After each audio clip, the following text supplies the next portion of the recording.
on CBD and antibacterial properties. It works. Fantastic. So first of all, thank you very much to the Israeli and Swiss Chamber to invite us here, to Dov and to Laura. So we are we have big emotion to be here today because getting here was and still a big challenge. It's true, I'm coming from the finance, but probably the best way to identify myself is the visionary, the crazy guy who every day comes with a new idea. I'm very lucky because today I have a team, so the team is very professional. So in the regulatory, in the scientific part, even in the marketing, so they can, how do you say, my big energy, they can handle it. So voila, so let's begin. So as you see, Pharmatech today is concentrated in research and development. So basically, we are trying to find new medical or pharmacological application of natural compounds. When we begin this great adventure, and especially when we find this application antibacterial, we could choose if to create a synthetic molecule or to work with the natural. So we choose to work with the natural CBD. We also, but it's not the place, but we also have a pipeline of products, natural products, oils and creams. About the creams, probably we have something to speak about. So this is the team. You can find 3 of them just over there. So thank you to being here. As you know, CBD and THC in general are 2 molecules that has a lot of attention of the even financial and the scientific world. So you can see the publication and the clinical trials of CBD and THC are very high, and they are increasing. I want to say every day, but every week, every year are increasing. So that there is a very big potential. We discover something, other companies discover something, but there are a lot of more to discover on this field. So probably you all have seen this table sheet. So we are in the antibacterial, and we are specialized in CBD. CBD, the antibacterial effect of CBD.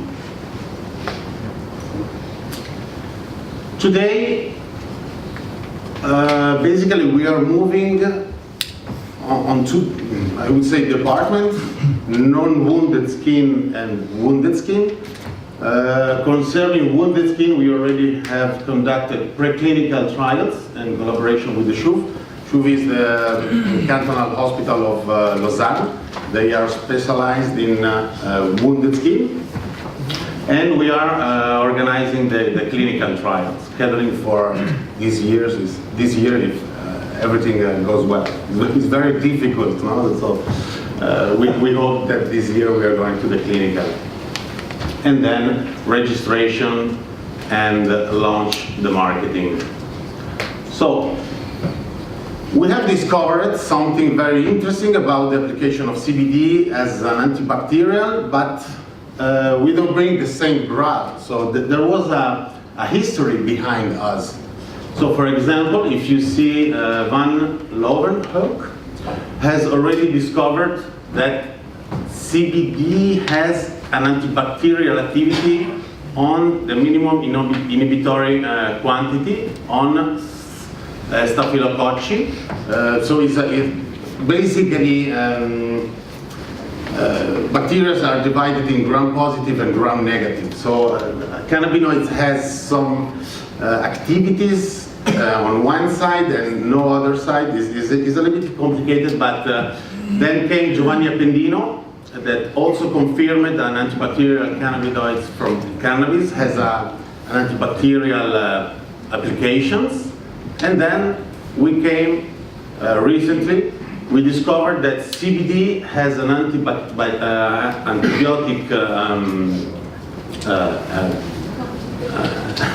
an antibiotic power, if you want, on the multi-drug resistant bacteria. So today bacteria are a huge problem all around the world. Even in the hospital in Switzerland, there are people that lose legs, that dies. So, and the problem is that this problem is increasing all over the world. So multi-drug resistant bacteria resist to today's antibiotics.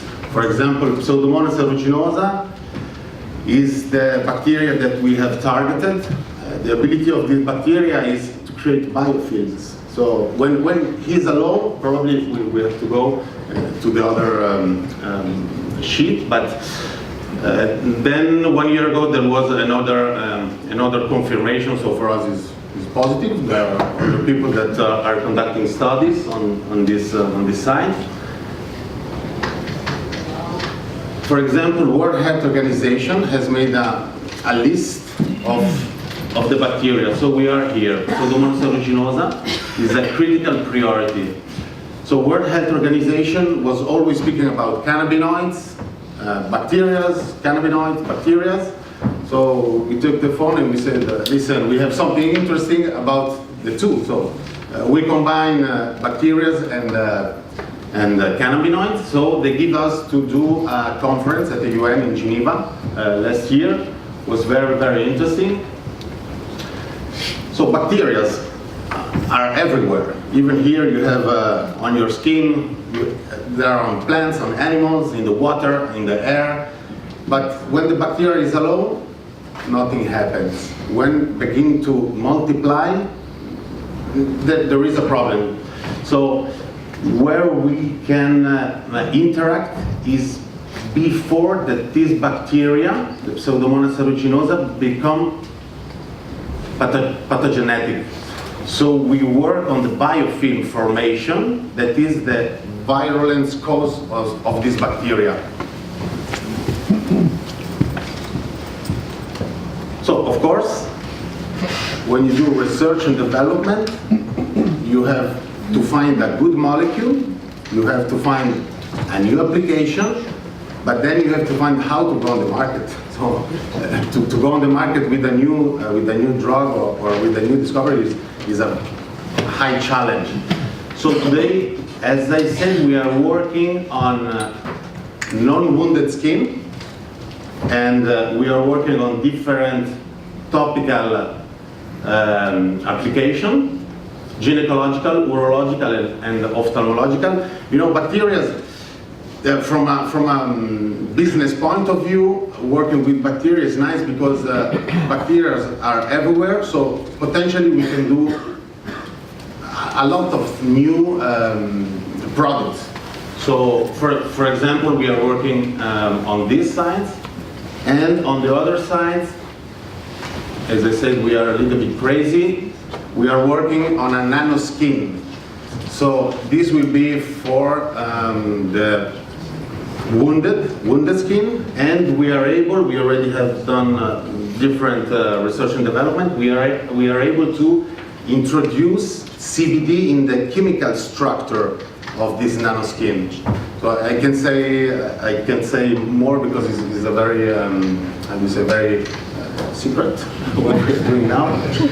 But is what we're doing, and with this structure, with this matrix, if we can call it like this, there are many potential applications. So it's very interesting. So during this year, we concentrate ourselves on this with our scientific partners, and in collaboration with Swiss, that with a big probability they will support us for the R&D that we are conducting. These, for example, are some example of our formulation applications. So, for example, this one is the son of a friend that was born with an iron, so has a very important birth. And this is after 2 months. So the result is quite impressive. Only with our formulation, We work also in the veterinary, so we work with horses, little pets. They have many, many problems as we do, and probably more we have problems and more we transmit to pets these problems.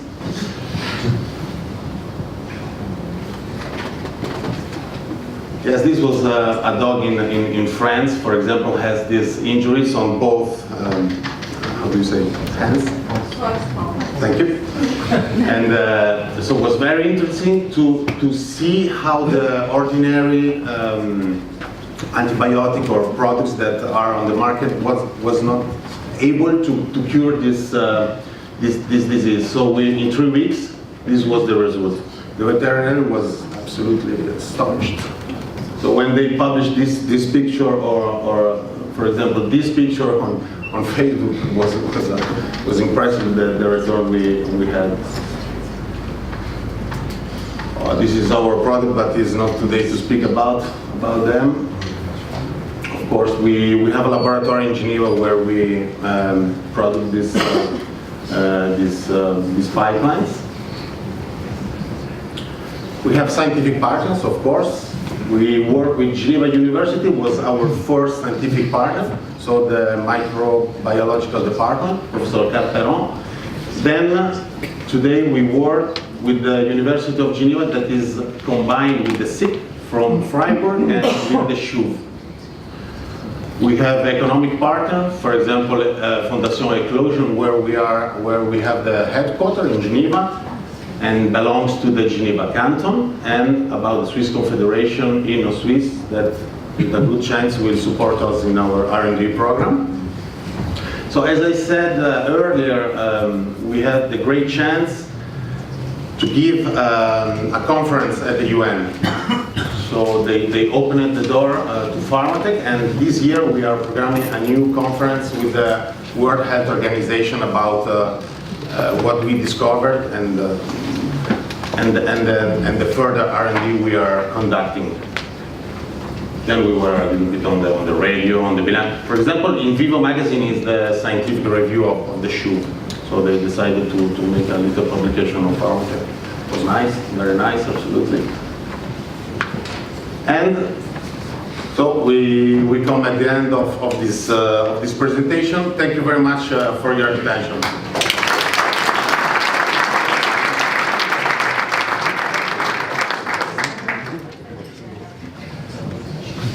Next up, we have Amos Radian, a career diplomat. I met Amos, well, a couple of years ago already.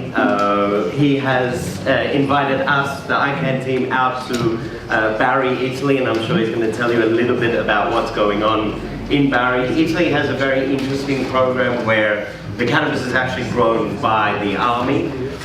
It's one of the few places in the world where it's done, but it seems to be working. I'm going to hand it over to Amos, who's going to tell you a little bit about crystal hemp and what they're doing on the Italian market and the export market.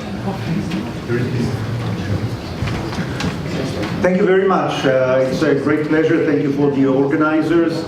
Before I start, I would like to recognize our legal advisory, our law firm, Antonini, Andrea Del Curto, who are accompanying us with the legal and the financial issues, assisting us to go about our activities. Unlike experts in the field of pharmaceuticals, I'm coming from another world, so I will try and take you through our story from, I would say, the business side of the road, and I would like to start from the end, because every end is a beginning of something. So this was maybe the height of last October, the CPHI, Convention of Pharmaceutical Ingredients, where I believe we were the only company producing CBD, producing our stand, being there, participating in this event. which drew a bit of attention because normally in CPHI you don't see CBD or cannabis type of medicine, quote unquote. Another thing in the height of our achievements was a contract that we have recently signed with Fagron. Fagron is the distributor of Bedrocan, you probably know. We have a long-term distribution agreement with them, taking our product to the markets, 36 countries, 45,000 pharmacies.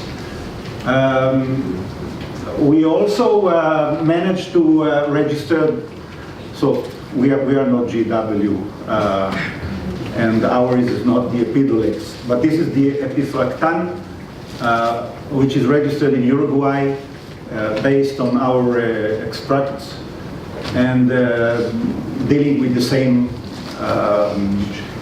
issues that the Epidiolex is dealing with.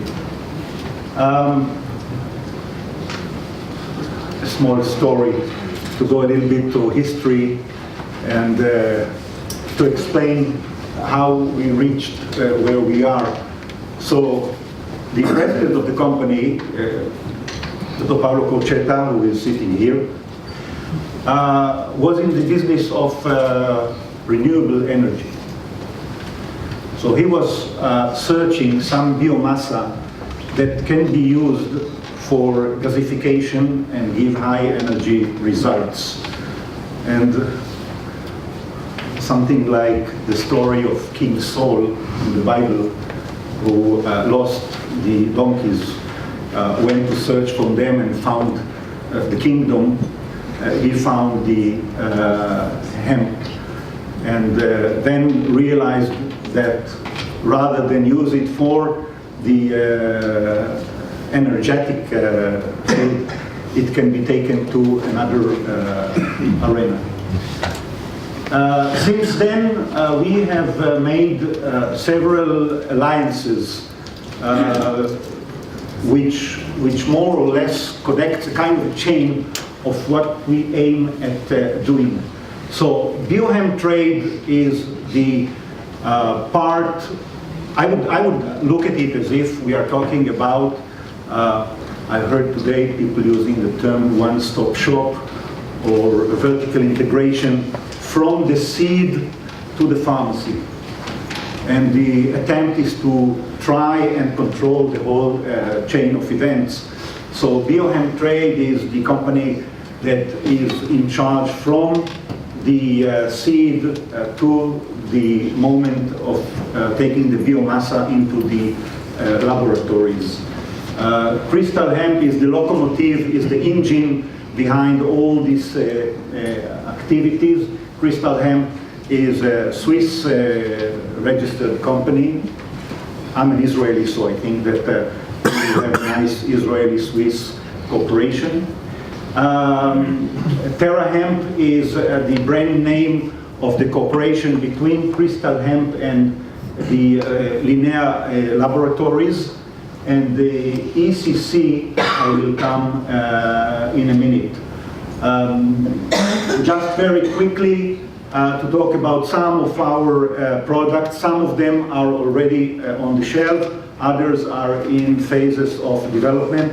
I will not try to compete with this very distinguished panel of experts in the field of pharma, but just to mention an important fact. Our product is a product which is recognized by Swiss Medic as API, thus allowing Fagron to take it to the markets as a pharmaceutical compound, based in, to be a base in the industry of future medicine.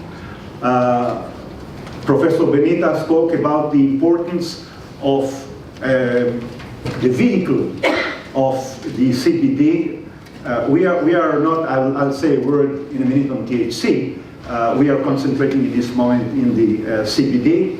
We managed to do two interesting things with our laboratories. One is we have the way of soluble in water CBD. And the other thing that we have managed to do is to develop a microcapsule which can engulf the molecule of the CBD and very efficiently penetrate under the skin. Registered as a patent, and it's ready to use.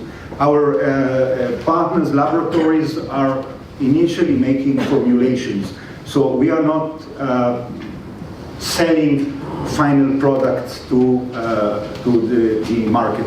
I recently read an interesting article in one of the Italian journals. They made a test on 14 different products, CBD oil, and found out that in 9 of them there were other substances than those registered on the bottle. So this is a kind of an open season. Everybody is doing whatever they want. We hope that with the Epidolex arriving also into Europe, everything will be regulated. So only pharmaceutical CBD or pharmaceutical substance will be allowed in the market. So very quickly, pharma grade pure compounds, CBG under development, THC is our next project. I always say that we would like now to enter the big children playground, going into the THC, pharma grade oils with various concentration, pharma grade dry extracts, water soluble products. So as I said, the CBD is already there. Some other are under development. Food grade products and oils, dry extracts. Later on, outside you may find our brochure with all the list of our products. This is something that we came across recently as an idea, because the demand for a final product is so high, and we thought maybe we should also, but this is only an idea to be developed in the future. This is the big thing that we have recently done. ECC, European Cannabis Clinic, is a new organ that we have recently established, and together with GVM, which is a chain, for the Israelis I would say it's like Kupat Cholim Maccabi, but it is a medical chain in Italy, with some branches in Russia, Albania, Poland, France. Altogether something like 42 hospitals. We would like to do with them two things. A lot was spoken here about the need to educate. So they have taken the challenge to bring into their midst the treatment with cannabis. We have medical teams that will teach them.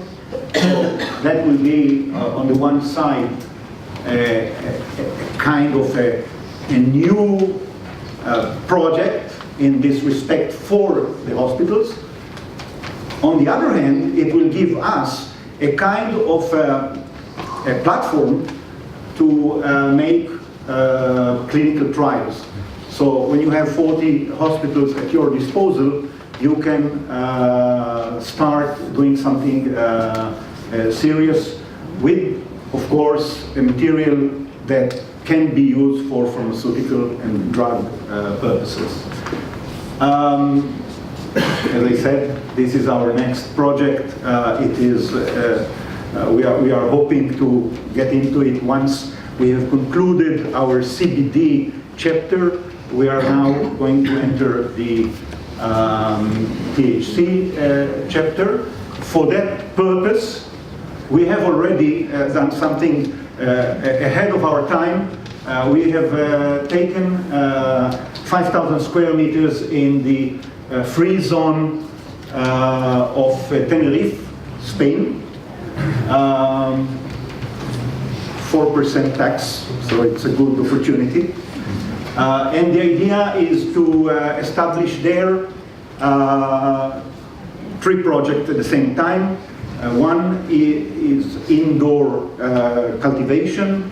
The second one is packing facility, GMP of course, and maybe I will go also into laboratories, research and development laboratories at the same place. We are in a race, so we all know the story of the rabbit and the turtle.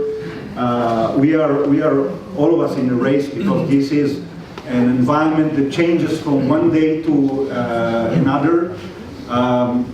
Crystal Hemp was somehow visionary in the sense that it decided from the outset to go and be a pharma company. So maybe the others now are making more money, they are running to the stock exchange, but they are not pharma. We have invested in the idea of being pharma, and I hope that our decision will pay well in the future. I know that the big pharma companies, and I was talking to Teva the other day, trying to see if we can do something together, and they have invested some money, small money, in some Israeli companies dealing with cartridge for vaporizers, etc. But the big companies are not there as yet, and we hope to be ahead in this race. I was told 2 minutes, so I thank you very much for your kind attention.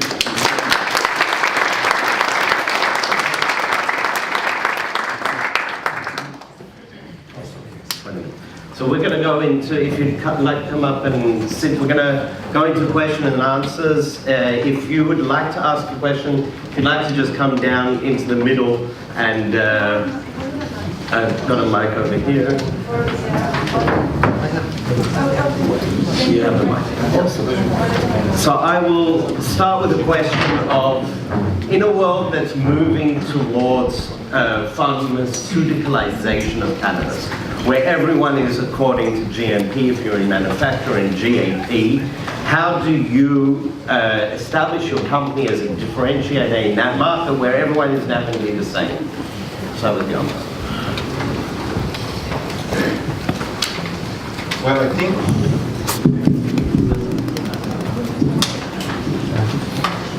works. Well, I have a voice, so I think. Thank you very much.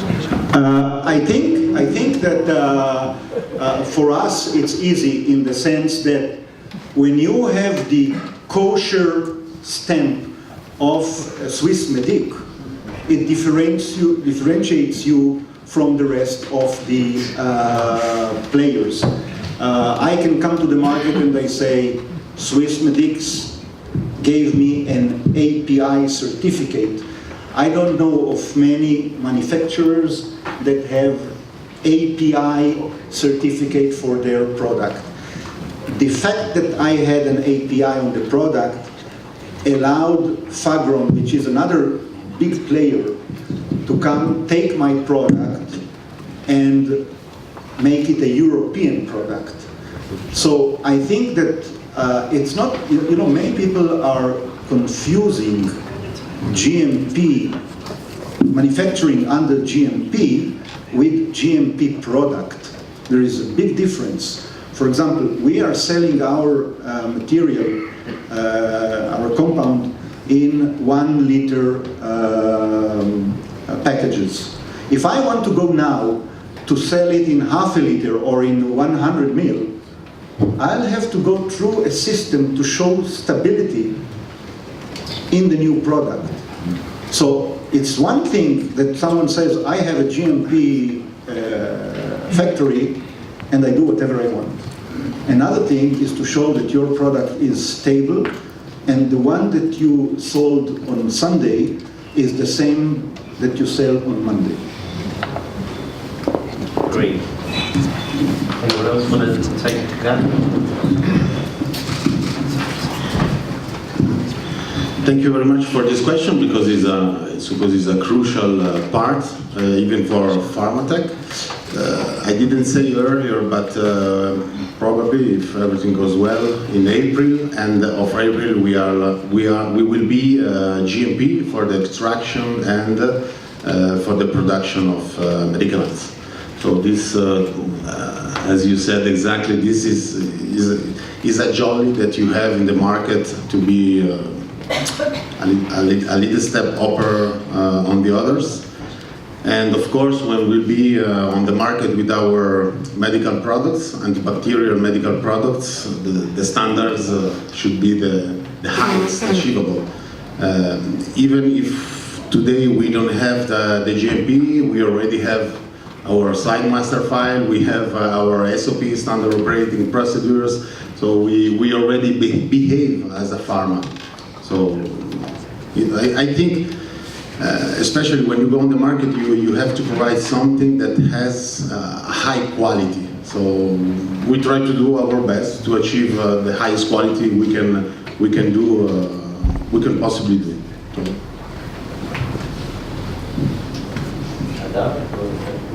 All right, so we're going to jump into more on the commercialization of IP. How do you take your product, your idea from the lab, from the grow, into the commercial aspect, and then make a global program from it? So, Saran, if you can talk a little bit about how do you commercialize products at the university level? That should be clear. We do not commercialize in the university. What we do in the university is research.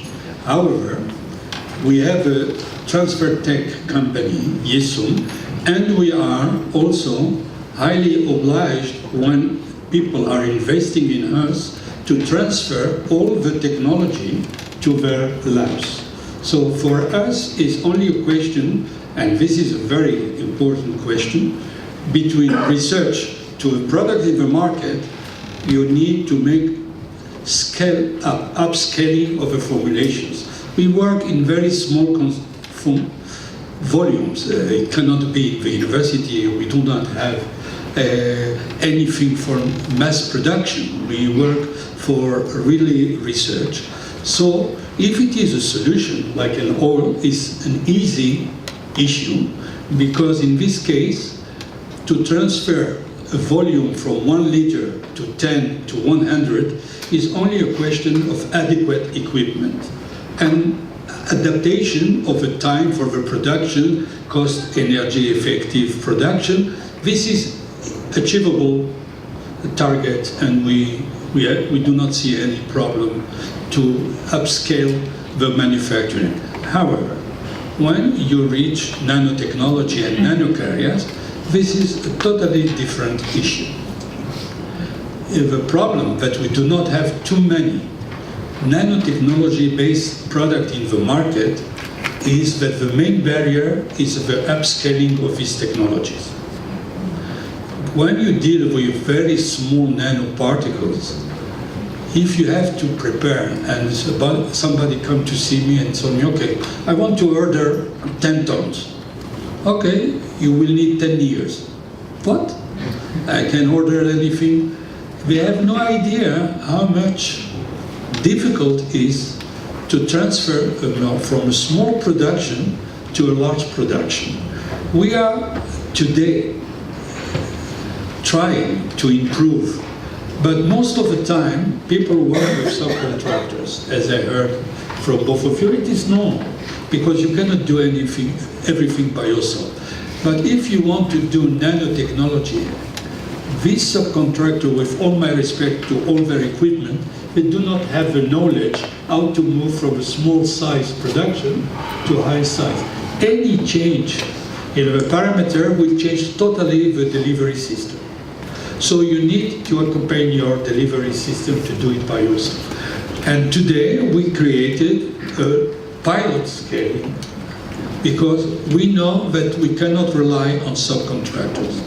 So with the University of Hebrew University, we created our own startup with a pilot, and now we can go up to phase 3.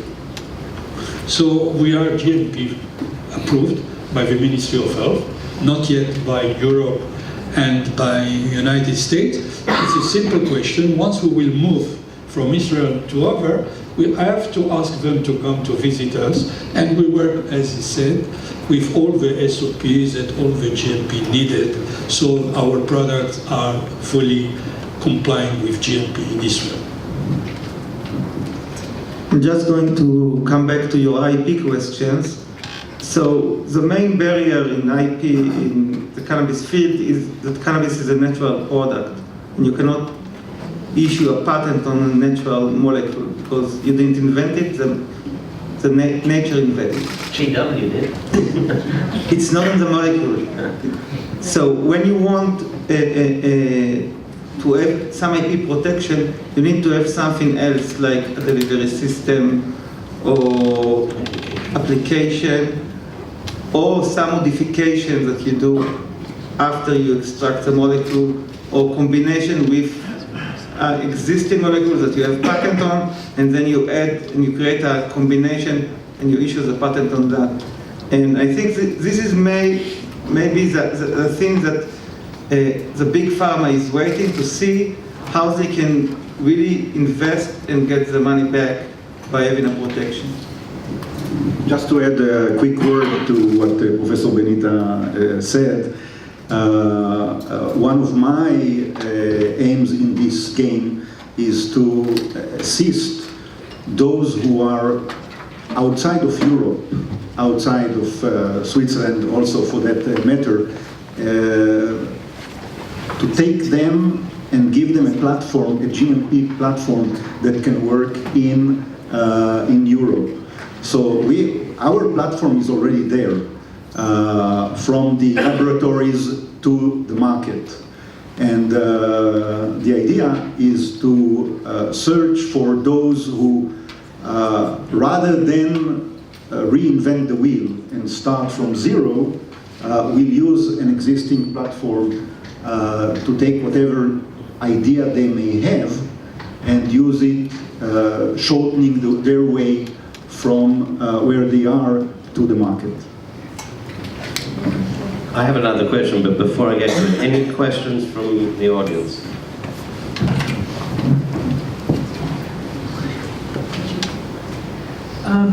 We have had a funny talk over the coffee break this morning on the sweet drink that is being given for free in the, yes, this one. Are there any studies in the interaction between sugar and some of the cannabinoids regarding their absorption and bioavailability? Yes, the question is especially for you.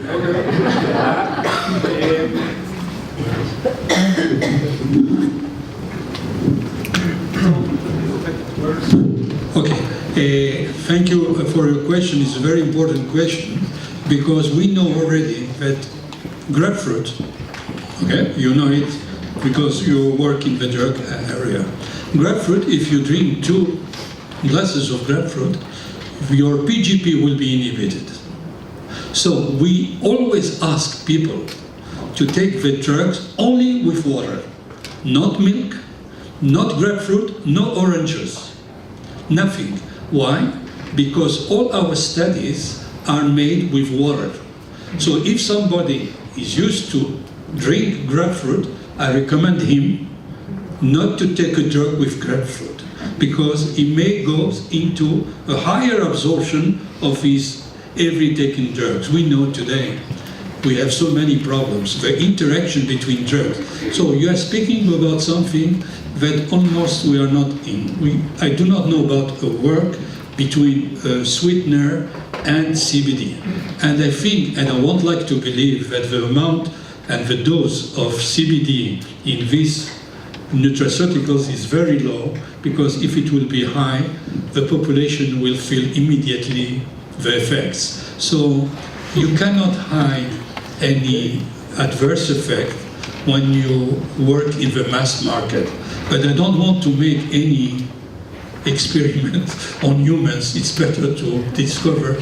So I think that the authorities are today are very careful. For example, with the cosmetics. I can speak about cosmetics because there are many. If you will follow the rules and the law, the amount of CBD allowed in a cosmetic product is 5 ppm, 5 parts of a million, meaning something very small. So if people want to dream and have illusions, we can give them. But if you want a real dose, it should be controlled. So we do not know at this time if with artificial sweetness, sucrose or everything, there is an interaction. If we will believe what we know from the drugs, this sweetness and glucose are not inhibiting the PGP and the isoenzymes.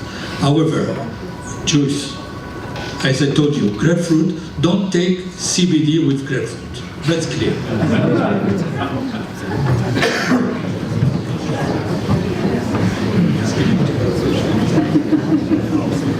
Thank you. Name is George Amelli from Crezo Pharma. You showed on one of your slides, the bioavailability increase through buccal delivery systems. So you had going through the GI tract like 6% bioavailability and then 10 to 20? 19, which seems, compared to other data, seems rather low. Through the buccal system, right? Yeah, because the others, which I'm aware of, is like something like. Is there something, a special consideration you have in there? Okay, no. Let me tell you are speaking about mine? Yeah. Okay. Let me tell you something. Before we start to work in research, we first make a very comprehensive literature search.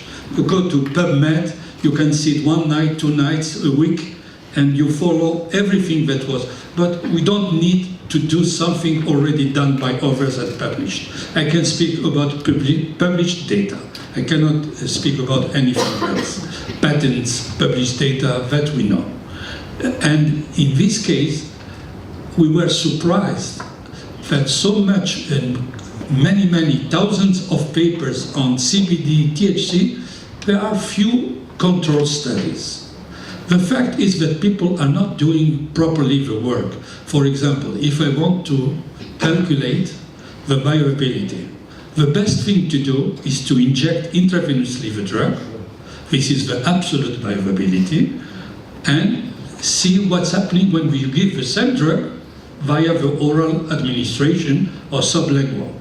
Nothing like this exists. Only one work that I saw there was with, and it was made at least in 2006, where they injected intravenously THC and checked also Amberca, but it was not so controlled, and sometimes we have 10%, 20%, but I didn't see bioavailability regarding oils or solutions higher than 30%.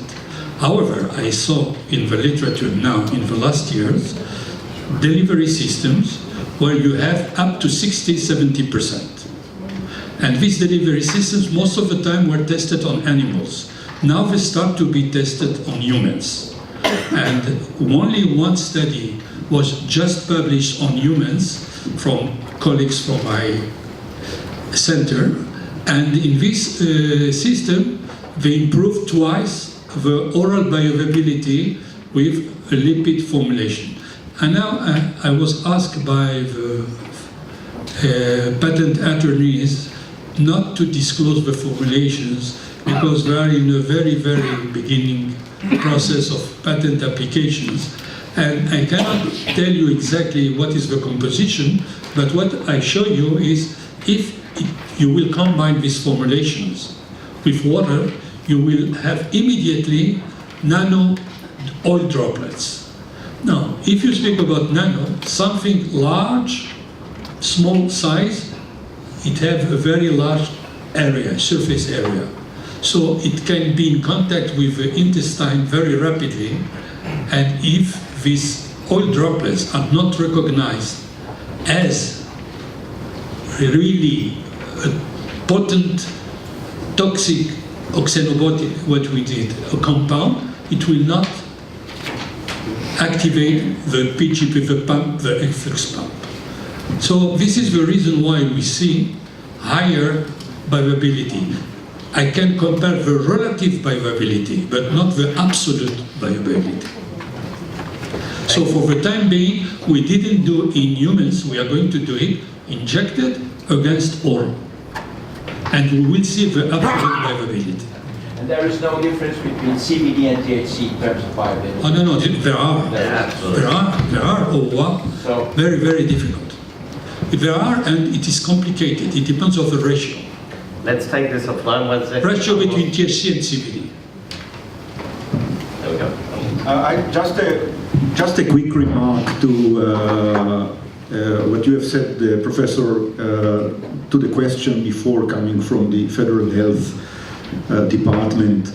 I find it a little bit strange that we are sitting here, we are talking about CBD and THC as medicine. And medicine is normally given to people who are in a need of the medicine. And the fact that there is a whole industry outside of distribution of medicine to healthy people, because this is what's happening in the internet market of be it a drink, be it drops, be it what this. So I am not an expert, but I was always told that if you are healthy, you don't take medicine. So this is an issue to be considered, I think. But it's a question of dose, of the amount. We have one minute left. There's a question at the back. This will be our last question.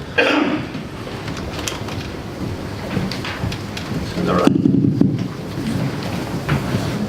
We are here obviously to answer any questions that you might have, and we're about to go to lunch, so we welcome any one-on-one conversations. Thank you so much.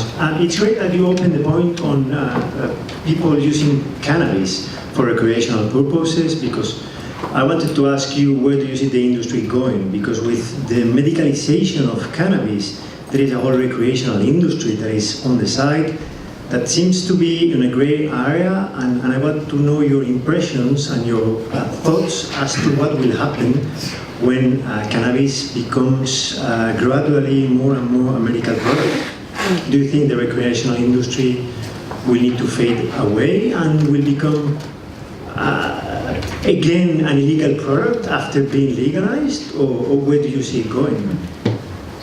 So, my own personal opinion, there will be two completely different markets. We tend to call them now recreational and medicinal. I think it should be renamed to the highness market and the wellness market. The highness market gets you high. If you want to get high, do it responsibly, don't drive a car. If you want to get well, then that's a different product with a different set of standards that needs to be adhered to. But that's just my own personal. I totally agree. I believe that's a wonderful punchline. If you want to get high, get high.